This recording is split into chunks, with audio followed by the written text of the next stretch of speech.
अपनाना भी सीखो, ठुकराना भी सीखो, और जहां पर इज्जत ना मिले वहां से उठकर जाना भी सीखो।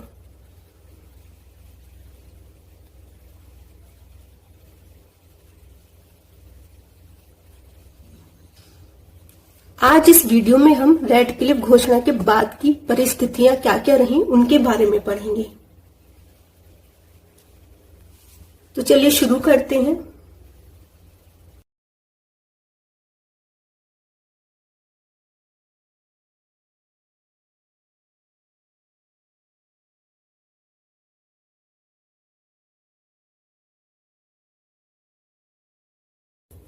रेड क्लिफ घोषणा के बाद की परिस्थितियां।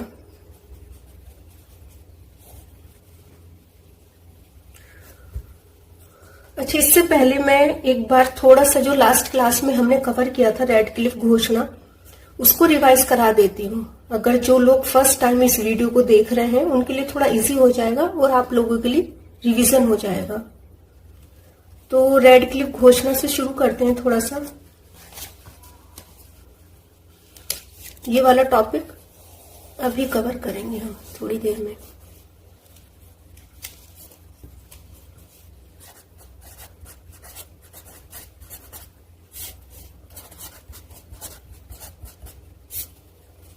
ठीक, रेड क्लिफ घोषणा। रेड क्लिफ क्या है? एक आदमी का नाम है जो कि ब्रिटेन के थे और एक ब्रिटिश ऑफिसर थे जिनका पूरा नाम सर सिरिल रेड क्लिफ था। ये क्या थे? British officer. Full name sir Cyril red Cliff.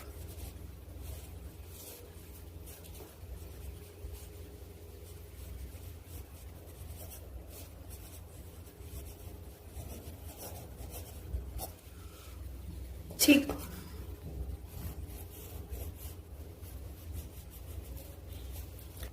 ये एक ब्रिटिश ऑफिसर थे जिनका पूरा नाम सर सिरिल रेड क्लिफ था। पेशे से ये एक वकील थे। जो ये रेड क्लिफ थे, इनको ब्रिटेन से इंडिया बुलाया गया सन 1947 में भारत और पाकिस्तान का बंटवारा करने के लिए, कि आपको एक लाइन बनानी है, एक बॉर्डर बनाना है। उसके लिए इनको इंडिया बुलाया गया। इनसे कहा गया कि आपको जो बंटवारा करना है वो धर्म के आधार पर करना है। मीन्स जहां पर जनसंख्या जो ज्यादा है वो क्षेत्र उसी के अकॉर्डिंग बंटना चाहिए, या यूं कहें जहां मुस्लिम ज्यादा है तो वो क्षेत्र पाकिस्तान में चला जाए, जहां हिंदू ज्यादा है तो वो क्षेत्र तो ऑब्वियसली हिंदुस्तान में रहेगा ही। इसके साथ साथ इन्हें ध्यान रखना है, कहा गया विभाजन का जो आधार हो वो धार्मिक हो।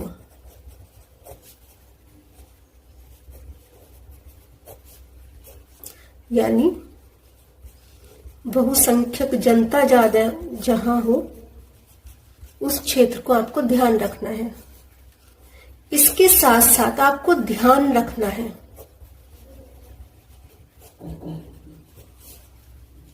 संचार के साधन का,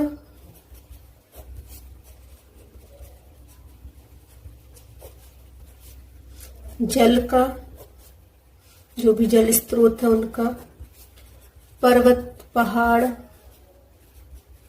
इन सब चीजों का भी ध्यान रखना है। यानी बंटवारे के साथ साथ जनसंख्या के साथ साथ इन सब चीजों का भी आपको ध्यान रखना है। क्या था जी, ये जो रेड क्लिफ था ये फर्स्ट टाइम इंडिया आया, जैसे कि मैंने अभी बताया था, और इनको बंटवारे के लिए बुलाया गया था। ये कहते हैं इनको 40,000 रुपए में बुलाया था कि आपको देश का बंटवारा करना है, एक बॉर्डर ड्रॉ करना है। मजे की बात ये थी कि ये जो आदमी था पहली बार इंडिया आया था, ये पहली बार भारत आया था। इसको यहाँ के बारे में कुछ नहीं पता था, बस इसको बुला लिया और इसको 6 सप्ताह का वक्त दिया गया बंटवारे करने हैं।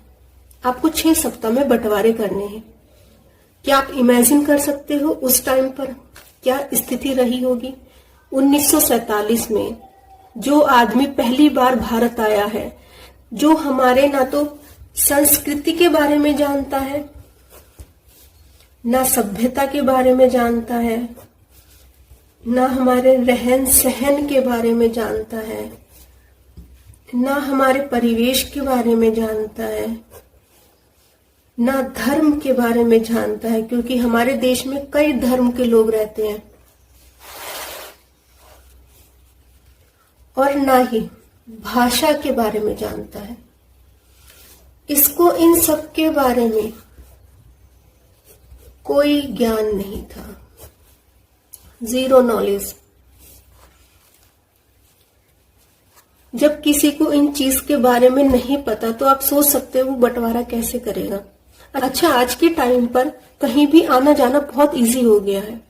आप फ्लाइट लेकर के कहीं भी जा सकते हो, बस ट्रेन इन सब की सुविधा तो है ही साथ आज के टाइम में अगर आप कहीं पर नहीं भी गए हो फिर भी उस चीज के बारे में आप बहुत आसानी से इंटरनेट पर सर्च कर सकते हो, पूरी जानकारी घर बैठे ले सकते हो, वीडियो कॉल कर सकते हो। उस टाइम पर ये सब सुविधाएं नहीं थी। रेड क्लिफ को जो आकर के इनके जो कमेटी के लोग थे उन्होंने बताया, बस उसके आधार पर इन्होंने बंटवारा कर दिया। 17 अगस्त 1947 को घोषणा कर दी गई कि हिंदुस्तान पाकिस्तान की जो लाइन है वो इधर इधर से होकर के जाती है। ये आप फोटो में देख सकते हो, ये जो रेड लाइन दिखाई दे रही है इसको रेड क्लिफ लाइन कहते हैं। इधर ये पूर्वी पाकिस्तान है जिसको कि अब बांग्लादेश के नाम से जानते हैं, और इधर ये पश्चिमी पाकिस्तान।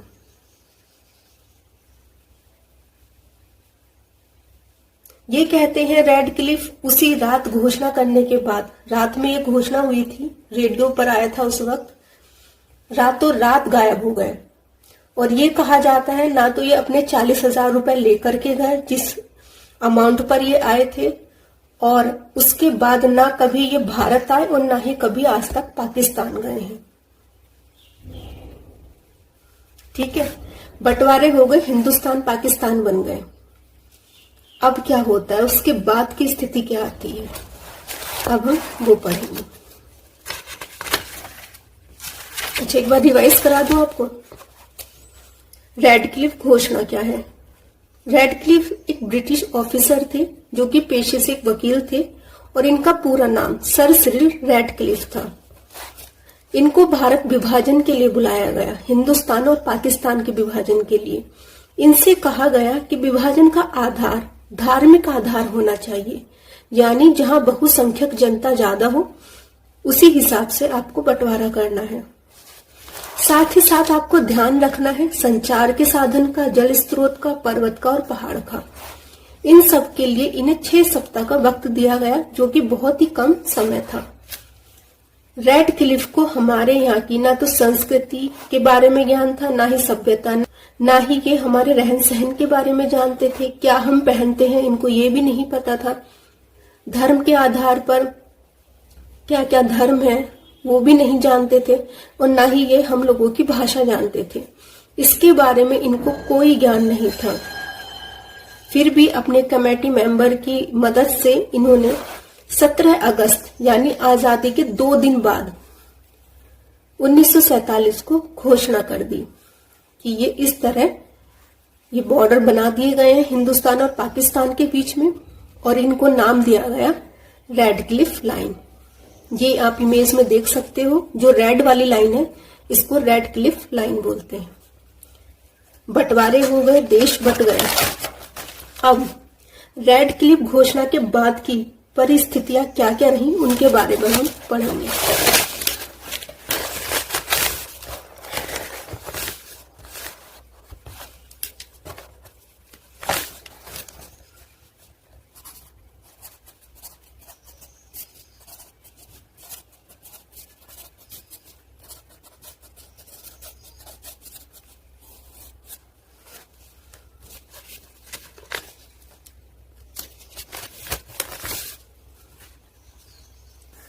सबसे बड़ी जो समस्या सामने आई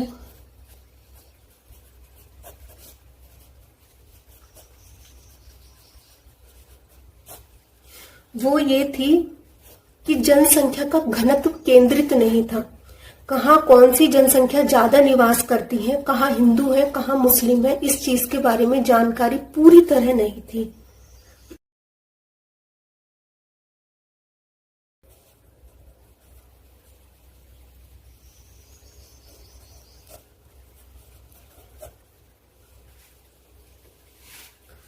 उसके बावजूद पश्चिमी भारत से पंजाब का कुछ हिस्सा लेकर के और पूर्वी भारत से बंगाल का कुछ हिस्सा लेकर के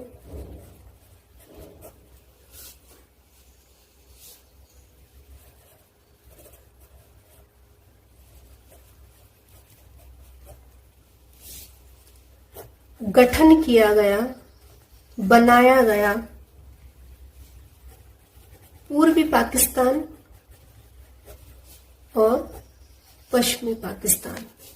पूर्वी पाकिस्तान को आज के टाइम में हम लोग बांग्लादेश के नाम से जानते हैं। अब हम लोग पूर्वी पाकिस्तान पश्चिमी पाकिस्तान नहीं कहते, पूर्वी पाकिस्तान को बांग्लादेश बोलते हैं और पश्चिमी पाकिस्तान को सिर्फ पाकिस्तान बोलते हैं। जब ये देश बने तो एक हमारे नेता थे खान अब्दुल गफ्फार खान। इन्होंने पाकिस्तान के बनने का बहुत ज्यादा विरोध किया। हालांकि ये मुस्लिम थे, उसके बावजूद इन्होंने बहुत ज्यादा विरोध किया कि हमें पाकिस्तान नहीं चाहिए, हम सब हिंदुस्तान में एक साथ रहेंगे। साथ ही साथ इन्होंने मुस्लिम जो लीग था उसका भी विरोध किया, लेकिन इनकी बात किसी ने नहीं मानी। खान अब्दुल गफ्फार खान के बारे में अगर मैं थोड़ा सा बताऊं आपको, इन्होंने गांधी जी के साथ स्वतंत्रता संग्राम में कई आंदोलनों में भाग लिया था और इनको सीमांत गांधी के नाम से भी जानते हैं। ये जो आप स्क्रीनशॉट देख रहे हैं, ये खान अब्दुल गफ्फार खान के बारे में एक वीडियो है। इन्होंने बहुत अच्छे से इनके बारे में बताया है। मैं चाहती हूँ आप इस वीडियो को जरूर देखें। वीडियोस बहुत सारी हैं यूट्यूब पर, मैंने भी बहुत सारी वीडियोस देखी, लेकिन इन्होंने ना तो बहुत ज्यादा डीपली बताया है, ना ही बहुत ज्यादा कम। इन्होंने जो मेन चीजें हैं उनको बहुत अच्छे से एक्सप्लेन किया है। प्लीज देखिएगा जरूर इस वीडियो को, ठीक है। चलिए, पाकिस्तान बन गया। अब क्या था, पाक बन गया, ठीक है। पाकिस्तान बना,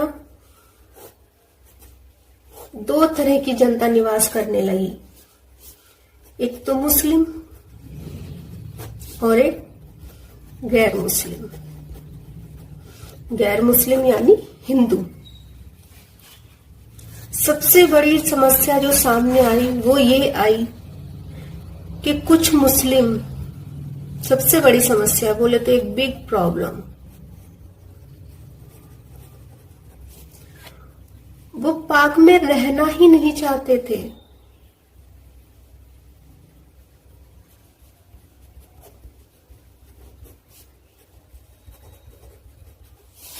ये लोग पाकिस्तान में रहना ही नहीं चाहते थे। जो गैर मुस्लिम थे, जो हिंदू थे, वो तो खैर आना ही भारत चाहते थे। क्या था, धर्म के आधार पर देश के बंटवारे हुए थे। अब ये लोग अपने ही मुल्क में, अपनी ही जगह पर, जहां ये बहुत पीढ़ियों से रह रहे थे, वहां पर ये पराये हो चुके थे, विदेशी बन चुके थे। तो ये लोग अपने मुल्क में वापस आना चाहते थे धर्म के आधार पर, क्योंकि धर्म के आधार पर इन लोगों के लिए भारत था।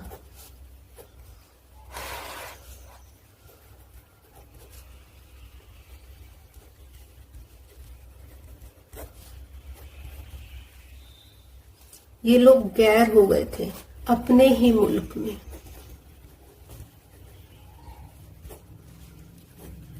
या यूं कहे बन गए थे विदेशी, क्योंकि अपना देश तो भारत था।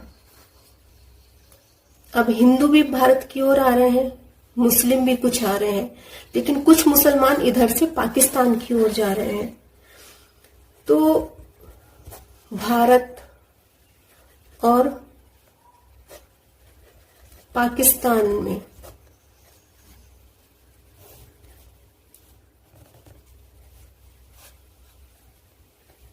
जनता आ जा रही थी। भारत से भी पाकिस्तान जनता जा रही थी और पाकिस्तान से भारत भी जनता आ रही थी, यानी जनता का प्रवास होना शुरू हो गया। ये कहा जाता है जो व्यापारी थे ये लोग पहले ही अपनी संपत्ति बेचकर आ गए थे। आप लोगों ने भी देखा होगा, जो बड़े लोग होते हैं, जो बहुत रिच फैमिलीज होती हैं, देश में क्या घटित होने वाला है इन लोगों को पहले ही पता चल जाता है। हालांकि आज के टाइम में इंटरनेट का जमाना है, हर किसी को पता चल जाता है, लेकिन उस टाइम पे जो अमीर लोग होते थे इनको आम जनता के मुकाबले चीजें पहले पता लग जाती थी।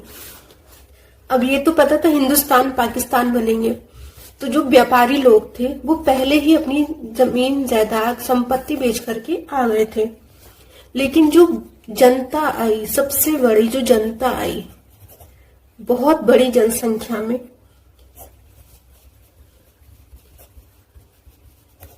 वो 15 अगस्त के बाद ही आई। ये कहते हैं करीब 80 लाख लोग आए थे, जिन्होंने अपना घर छोड़ दिया।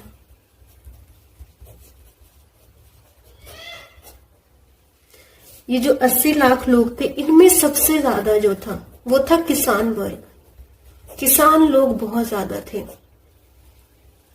क्या है, किसान अपनी जमीन छोड़ना नहीं चाहते थे।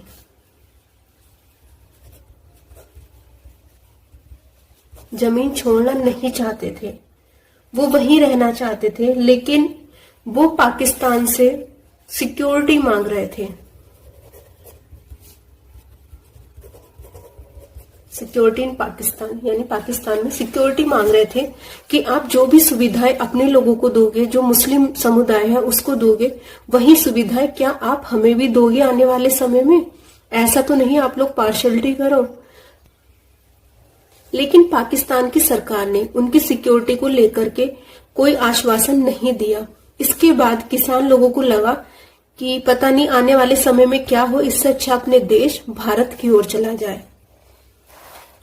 और समस्या तब शुरू हुई, जो अनाउंसमेंट हुआ था वो अगस्त में हुआ था, 17 अगस्त को। सितंबर और अक्टूबर में, अगस्त के बाद सितंबर आता है, सितंबर और अक्टूबर में पंजाब में हिंसा ने बहुत बड़ा विकराल रूप ले लिया।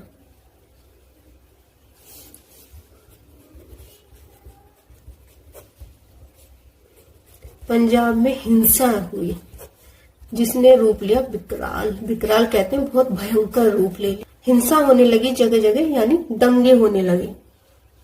उसके बाद क्या था, ये पंजाब, एक तो हमारे इंडिया में पंजाब है, पाकिस्तान में भी पंजाब है। ये पाकिस्तान के पंजाब के बारे में बात हो रही है।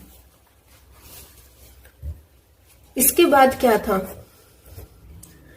जो वहां के लोग थे वो सब कुछ अपना छोड़कर भारत की ओर पैदल ही चल पड़े। कुछ लोग सड़क के सहारे आए, सड़क मार्ग से आए, यानी समुद्र के सहारे भी आए। कुछ लोग ट्रेन से आए, हवाई जहाज से आए, यानी जिसको जो साधन मिला, जिसके पास जैसी सुविधाएं थी उसी के अकॉर्डिंग आ गए। लेकिन अधिकतर जो जनसंख्या आई वो पैदल ही आई, अपनी बैलगाड़ियां जोड़ करके ये लोग चल पड़े। ये आप फोटोज देख सकते हो किस तरह जनता आई है। हालत देख रहे हो उनकी।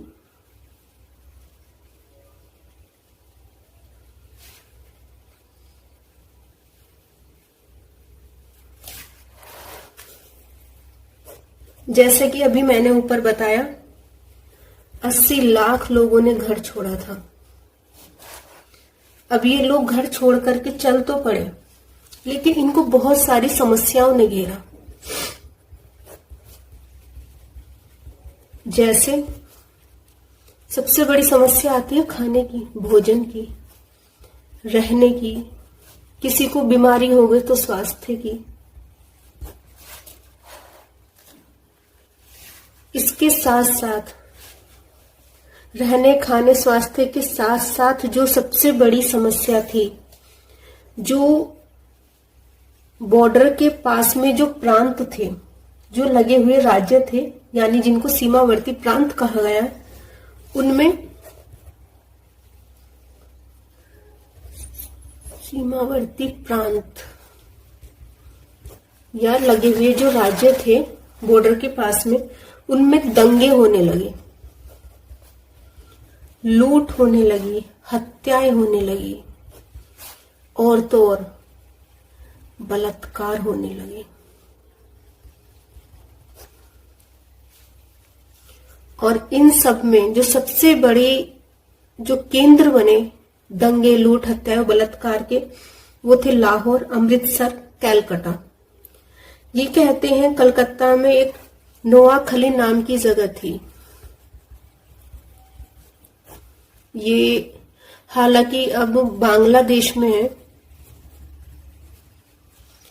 ये कहते हैं यहाँ पर 20,000 औरतों के रेप हुए, 20,000 औरतों के बलात्कार हुए। तो क्या हुआ, परिवार वालों ने अपनी औरतों की इज्जत बचाने के लिए, अपने आत्मसम्मान के लिए, अपने घर की औरतों की प्राण बलि दे दी, अपने घर की औरतों को खुद मार दिया। उस टाइम पर बहुत ज्यादा बलात्कार हो रहे थे। खुद की इज्जत बचाने के लिए परिवार के जो आदमी थे, उन्होंने अपने घर की औरतों को खुद ही मार दिया। और दंगों में इस तरह की जो घटनाएं घटित हुई, उन सब में करीब 5 से 10 लाख लोगों की जान चली गई।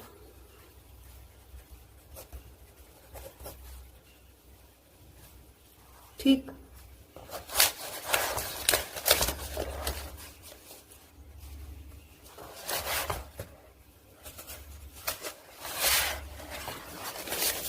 बार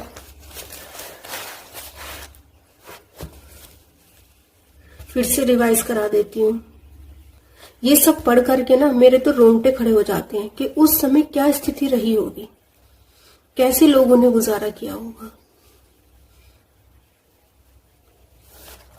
चलिए, यहां से शुरू किया था रेड क्लिफ घोषणा के बाद की परिस्थितियां। घोषणा हो गई, उसके बाद सबसे बड़ी समस्या ये थी, कहाँ कौन सी जनसंख्या ज्यादा है, इसकी कोई एग्जैक्ट लोकेशन नहीं थी। बस पता था कि यहाँ पर मुस्लिम लोग ज्यादा रहते हैं और यहाँ पर हिंदू लोग। उसी के आधार पर पश्चिमी भारत से पंजाब का कुछ हिस्सा लिया गया और पूर्वी भारत से बंगाल का कुछ हिस्सा लेकर के पूर्वी पाकिस्तान और पश्चिमी पाकिस्तान का गठन किया गया। अब पाकिस्तान बन गया। सबसे बड़ी समस्या जो सामने आई, कुछ मुस्लिम लोग पाकिस्तान में रहना ही नहीं चाहते थे, क्योंकि पाकिस्तान में 2 तरह की जनता निवास करती थी, मुस्लिम और गैर मुस्लिम। तो जो गैर मुस्लिम थे, मीन्स जो हिंदू थे, उनको तो भारत आना ही था, तो वो धर्म के आधार पर अपने ही मुल्क में गैर हो गए थे, यानी यूं कहें विदेशी बन गए थे। अब भारत और पाकिस्तान में जनता का आना जाना शुरू हुआ। जो मुस्लिम थे वो पाकिस्तान की ओर चल दिए और जो हिंदू थे वो भारत की ओर चल दिए। हालांकि बहुत सारे मुस्लिम जो पाकिस्तान में थे वो भी हिंदुस्तान आ गए थे, क्योंकि उनको पाकिस्तान में नहीं रहना था। जैसे कि मैंने बताया कि घोषणा जो हुई थी वो 17 अगस्त को हुई थी, आजादी हमें 15 अगस्त को मिल गई थी। लेकिन उससे पहले ही जो व्यापारी समूह था वो पाकिस्तान से अपनी जगह संपत्ति बेच करके आ गया था। जो मेन जनसंख्या आई, जो लोग आए, वो 15 अगस्त के बाद ही आए, ये कहते हैं 80 लाख लोगों ने अपना घर छोड़ा और इन लोगों में सबसे बड़ी जो जनसंख्या थी वो थी किसानों की। जब बंटवारे हुए, किसानों ने पाकिस्तान से अपनी सिक्योरिटी मांगी। कैसी सिक्योरिटी? कि आने वाले समय में जो भी सुविधाएं आप अपने लोगों को दोगे, मीन्स जो मुस्लिम लोग हैं उनको दोगे, क्या आप हमें भी दोगे? इस चीज का आप श्योर करिए। लेकिन पाकिस्तान ने उनकी सिक्योरिटी को लेकर के कोई आश्वासन नहीं दिया। इसके बाद ये लोग भारत की ओर चल पड़े। हालांकि भारत की ओर आने का एक सबसे बड़ा रीजन ये भी था, सितंबर और अक्टूबर में पंजाब में हिंसा ने बहुत बड़ा रूप ले लिया था, क्योंकि जो लोग वहां रहते थे पाकिस्तान में, जो मुस्लिम समुदाय था, वो चाहता ये लोग अपने देश वापस चले जाए। इधर जो हिंदू थे वो चाहते कि जो मुस्लिम है वो पाकिस्तान वापस चले जाए। इस तरह जनता पैदल ही चल पड़ी, सड़क के सहारे, समुद्र के सहारे, ट्रेन से, हवाई जहाज से, जिसको जैसे जो भी मिला उसके सहारे वो लोग चल पड़े। अब आने लगे लोग। उसके साथ साथ अब लोग आने तो लगे, लेकिन इसके साथ साथ इनको भोजन की, रहने की, स्वास्थ्य की समस्या भी सामने आने लगी। और सबसे बड़ी समस्या जो सामने आई, जो सीमावर्ती प्रांत थे, यानी जो सीमा से लगे हुए राज्य थे, वहां पे दंगे होने लगे, लूट होने लगी, हत्याएं होने लगी और बलात्कार होने लगे।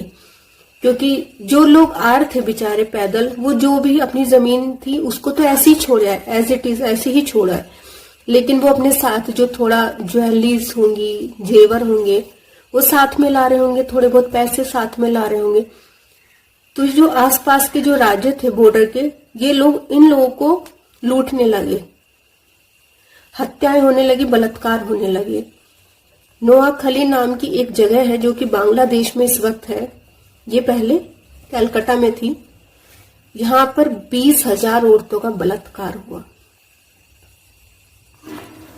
इसके डर की वजह से परिवार वालों ने, बहुत सारे परिवार वालों ने अपने परिवार की औरतों की खुद ही जान ले ली। और ये कहते हैं दंगों में, लूट में, हत्याओं में और बलात्कार में करीब 5 से 10 लाख लोगों की जान गई। अब जो जान जानी थी वो तो चली गई। अब बचे कुचे जो लोग थे उनके बारे में क्या रहा वो हम आगे पढ़ते हैं।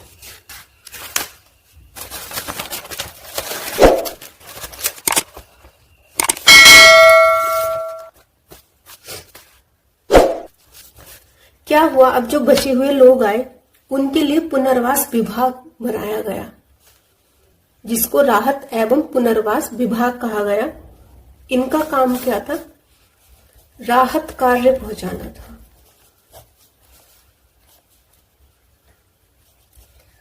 राहत एवं पुनर्वास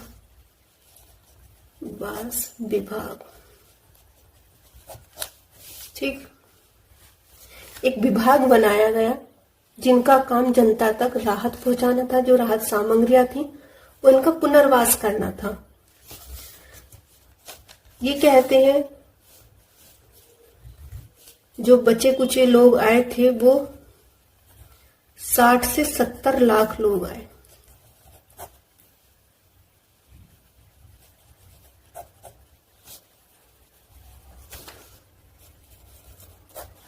वो 60 से 70 लाख लोग आए जिनके रहने की व्यवस्था करनी थी, क्योंकि इतनी बड़ी जनसंख्या थी, आकर के कैसे रहते, इनकी रहने की व्यवस्था करनी थी।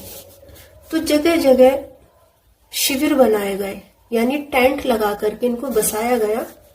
और बॉम्बे के कोलवाड़ा, कुरुक्षेत्र, इन सब जगह शिविर लगाए गए। और भी बहुत सारी जगह लगाए गए। ये कहते हैं कुरुक्षेत्र का जो शिविर था वो 200 शिविरों में सबसे बड़ा था।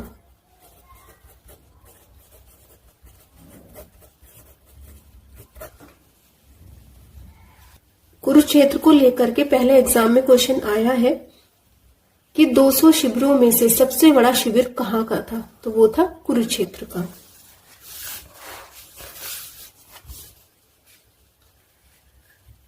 ठीक है, जैसा कि मैंने बताया अभी, सबसे ज्यादा जो लोग आए वो किसान लोग थे, किसान वर्ग आया, और सिक्योरिटी ना मिलने पर सब कुछ अपना छोड़ छाड़ के ऐसे चले गए।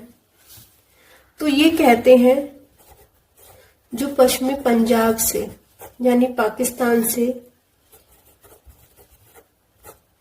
हिंदू आए थे, वो 2.7 मिलियन हेक्टेयर भूमि छोड़ करके आए थे, जबकि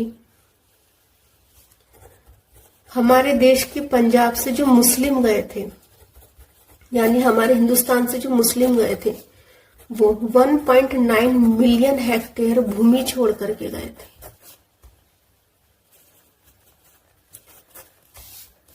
मोटा मोटा समझे तो ये है, जो हिंदू आए थे पाकिस्तान से वो 2.7 मिलियन हेक्टेयर भूमि छोड़ करके आए थे। हमारे यहां से जो मुस्लिम गए थे वो 1.9 मिलियन हेक्टेयर भूमि छोड़ करके गए थे। यानी जो हमारे लोग छोड़ करके आए वो बहुत ज्यादा भूमि छोड़ करके आए थे। अगर आपको हेक्टेयर के बारे में ना पता, थोड़ा सा मैं बता देती हूँ। 1 हेक्टेयर, एक मिनट में पेन चेंज करती हूँ।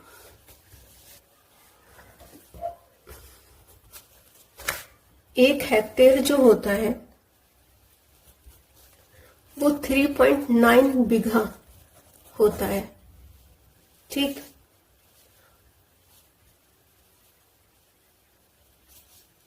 हेक्टेयर 3.9 बीघा। मिलियन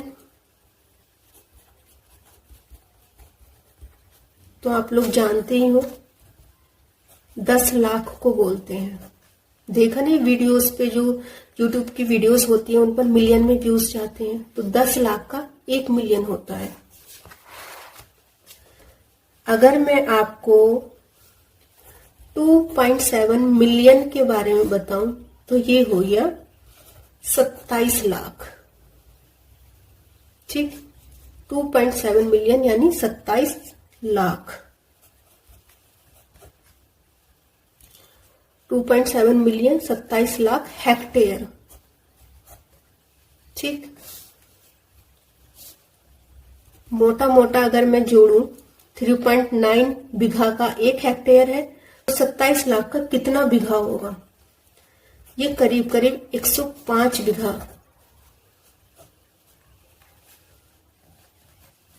105 लाख बीघा जमीन बैठेगी।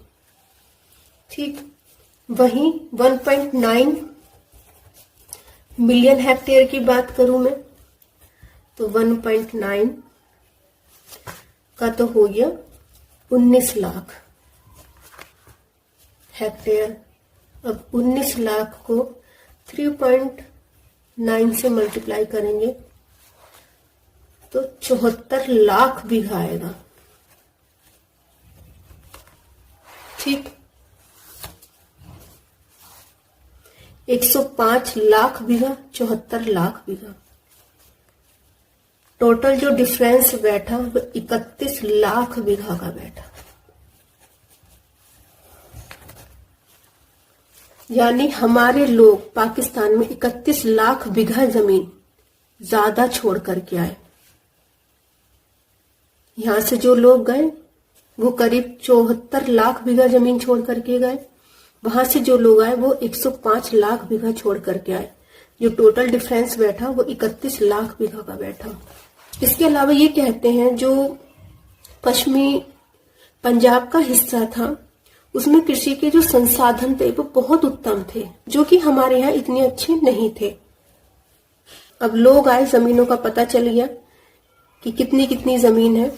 इसके बाद शिविरों में हमने टिका लिया, खाना पीना दे दिया।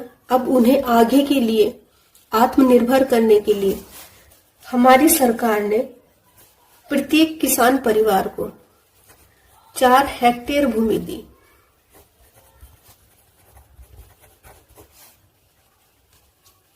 साथ ही साथ इसके उन्हें लोन भी दिया।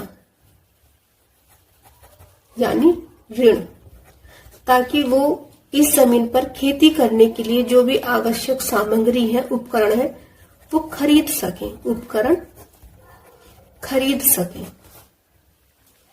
भूमि देते वक्त, जमीन देते वक्त इस चीज का ध्यान रखा गया कि सबको बराबर जमीन मिले। इस चीज को नहीं सोचा गया कि कौन कितनी जमीन छोड़ करके आया है। हालांकि बहुत सारे लोग ये दावा कर रहे थे कि हम पाकिस्तान में बहुत ज्यादा जमीन छोड़ करके आए हैं, हमें फिर इतनी कम क्यों। इसके लिए दंगे तक हुए, मार पिटाई हुई, बाद में कुछ लोगों को जेल भी भेजा गया और सरकार ने बाद में उनसे प्रमाण भी मांगे कि आप प्रूफ लाइए कि आप इतनी जमीन छोड़ करके आए हैं। लेकिन प्रूफ होने के बावजूद भी सरकार ने सबको इक्वल ही जमीन दी। ठीक, ये सब समझ में आ गया। एक बार समझा दूं, जो लोग पाकिस्तान से हिंदुस्तान आए उनके लिए एक विभाग बनाया गया जिसका काम राहत एवं पुनर्वास था। मतलब लोगों को आवश्यक सामग्री देना और इनको पुनर्वास करना, यानी फिर से बसाना। रहने के लिए इनके लिए शिविर लगाए गए। बॉम्बे के कोलवाड़ा में लगाए गए, कुरुक्षेत्र में लगाए गए। कुरुक्षेत्र का जो शिविर है, जो 200 शिविर लगाए गए थे, उनमें सबसे बड़ा शिविर था कुरुक्षेत्र का। ठीक है। अब जो लोग आए थे, जो 60 से 70 लाख लोग आए थे, उनमें सबसे ज्यादा किसान थे। ये कहते हैं जो पाकिस्तान में हिंदू अपनी जमीन छोड़ करके आए थे, वो 2.7 मिलियन हेक्टेयर छोड़ करके आए थे, यानी 105 लाख बीघा। जबकि जो मुस्लिम यहां से गए थे छोड़ करके, वो 74 लाख बीघा छोड़ करके गए थे, यानी 31 लाख बीघा जमीन हम लोगों की कम होती। लोग ज्यादा आ गए, जमीन कम है।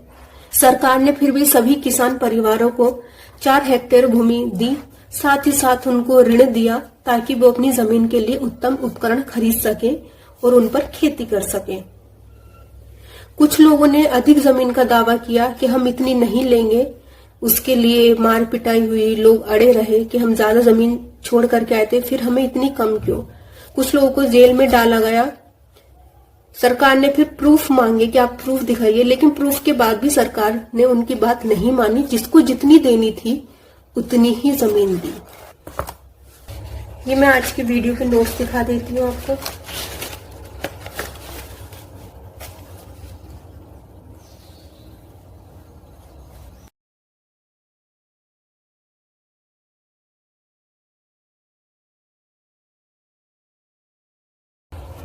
अभी लास्ट में ना इनके फोटोज क्लिक करके दे दूंगी।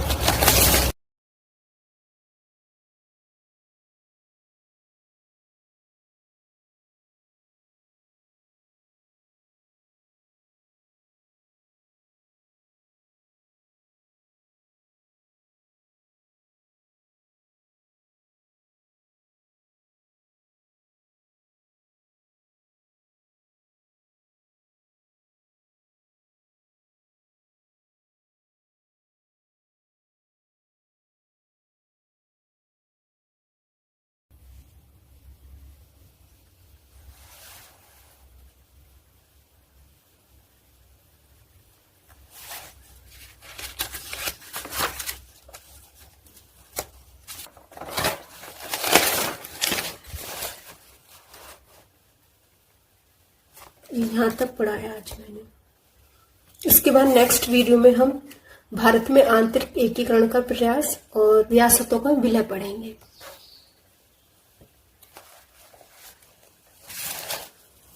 अगर आपको ये नोट्स चाहिए, परचेज करने पड़ेंगे आपको, हैंड रिटन नोट्स, इसके लिए कॉन्टेक्ट नंबर दे रखा है, आप इस पर कॉन्टेक्ट कर सकते हैं। Thank you so much.